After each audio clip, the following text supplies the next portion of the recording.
මාර කේස් එක හෙළගුව ඇවිල්ලා වුණා. දැන් ඔය හෙළගුව එන්න කලින් ඔය පික්මි ටැක්සි ඇප් එක හරහා අපි ටැක්සි හයර් කරලා පික්මි හරහා ඇප් එකෙන් හයර් කරලා හෙළගුව එන්න කලින් කිලෝමීටරයකට 70 80 90 100 පන්නලත් රෑ 10න් පස්සේ අපිට ගෙවනවා.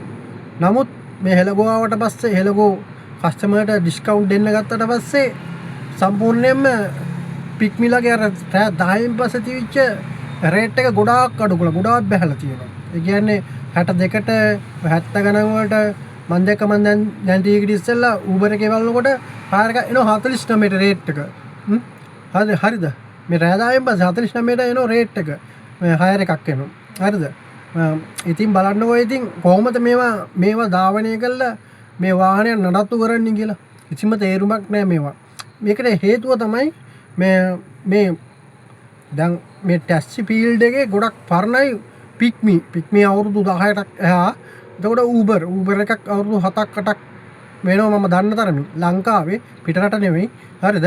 ලංකාවේ මේ Uber එකක් 7-8ක් වෙනවා මේ කාල සීමාව. නමුත් මේ හෙළගෝ එක මේ ළඟදී ආවේ දැනට මාස 6-7ක් වගේ වෙනවා. හෙළගෝ එක කරන්නේ ඒගොල්ලොන්ගේ ෆීල්ඩ් එක හදාගන්න. ඒගොල්ලෝ බිස්නස් එක හදාගන්න. කස්ටමර්ට ඩිස්කවුන්ට් දෙනවා. ඒ වගේම රියදුරාටත් යම්කිසි සාහනයක් තියෙනවා. පිකප් දොර වැඩි නම් ඒකට ඉන්ධන විවිධම මේ ගාණක් හම්බ වෙනවා. ඒ වගේම ඔය පික්මිලා වගේ නෙවෙයි මේ පික්මි ටැක්සි ඇප් එක වගේ නෙවෙයි කස්ටමර් ඩිස්කවුන්ට් දෙනවා නම් ඒ ඩිස්කවුන්ට් එක අපි කෙලින්ම බැංක් account එකකට වැටෙනවා. මේ පික්මි එකේ එහෙම නැහැ. පික්මි එකේ කෙලින්ම ඒගොල්ලෝ කමිෂන් අඩු වෙලා එන කතන්දර ගොඩක් යනවා.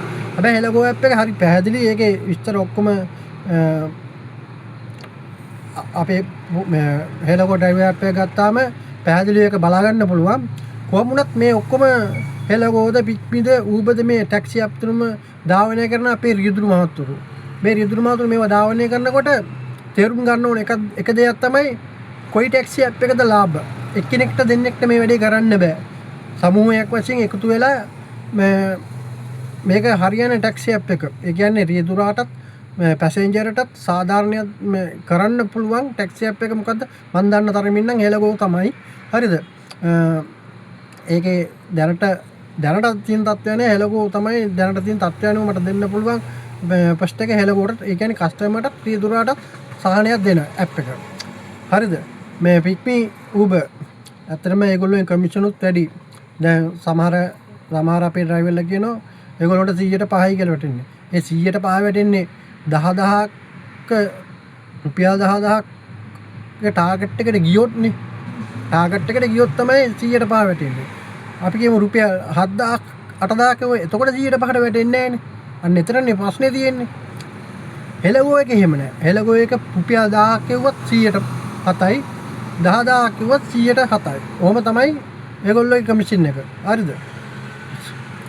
ඉතින් අපි ඩ්‍රයිවර්ලා වශයෙන් අපි තේරුම් ගන්න ඕනේ මේක එක්කෙනෙක්ට දෙන්නෙක්ට 100කට 200කට බෑ මේ වැඩේ කරන්න. ඇත්තටම ඩ්‍රයිවර්ලා ගොඩක් එකතු වෙලා සමූහය එකතු වෙලා වාසිදායක ටැක්සි ඇප් එකක් ඕනේ මේ වෙලාවේ අපි ධාවනය කරන්න. මොකද අපි ජීවත් වෙන්නේ මේ රියදුරු ඔක්කොම ජීවත් වෙන්නේ හරි අමාරුවෙන්. ඒකට පැසෙන්ජර්ලත් එහෙම තමයි පාරිභෝගිකයත් එහෙම තමයි. ඒගොල්ලෝ මේ දෙගොල්ලොන්ටම සාධාරණයක් කරන ඇප් එක බලන්න ඕන. බලලා තමයි ධාවනය කරන්න ඕන.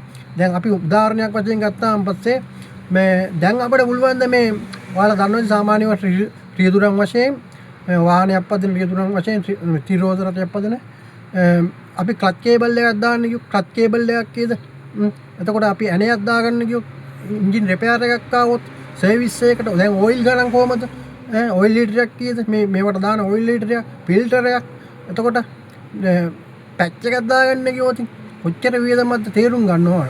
තේරුම් අරගෙන අපි කරන්න ඕන වැඩපිළිවෙල සමූහයක් වශයෙන් එකතු වෙලා මේ වෙලාවේ එක ඇප් එකකට එන්න ඕනේ. එක ඇප් එක මම දන්න තරමින් ඕගොල්ලෝ මට දොස් පවරන්න පුළුවන් මේ ඇප් එකකින් ඔයාලට කීයක්ද දුන්නේ එහෙම කමෙන්ට් ලැබෙන්න පුළුවන්. එහෙම කෙනෙක් කතාව. ඇත්ත වශයෙන්ම කියනවා නම් මේ වෙලාවේ රියදුරත් පැසෙන්ජරුත් හැකෙන්නේ මේ හෙළගෝ හරහා ධාවනය කරොත් තමයි මම දන්න තරමින්. ඔයාලගේ අදහස් තියෙනවා නම් පල්ලෙහෙන් කමෙන්ට් කරන්න.